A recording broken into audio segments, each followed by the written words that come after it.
لعلپورې ولسوالۍ امنیه قمنداني په دا حال کې ده چې دا د پرون ورځې او وړمې ورځې اوبو ته دا اوبه پر نشت حساب دي.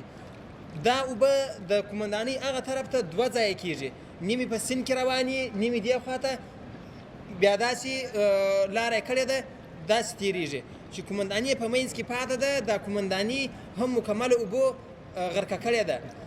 په دې قمنداني کې موږ مجاهدینو ته سپارښتنه وکړله هغو د خپل وس مطابق کم وسایل چې د دوی په وس کې وه خپل ځانونه او هغه وسایط یې ایستلي دي او پاته وطاقونه او وسایط هغه مکمله تخریب سوي دي.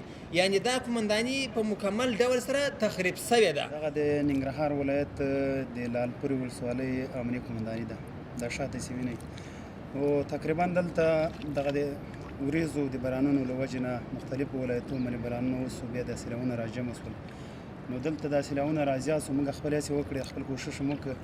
دلته چې څومره وسایل وو هغه د کار وسایل وو، هغه خپل کوشش وکړه چې څومره هغه مو ویستل. نور څه سامانونه راشي پاتې سول، هغه د سیند له وجې نه چې داسې نه مجاهدین دا سیند راشي ووسي.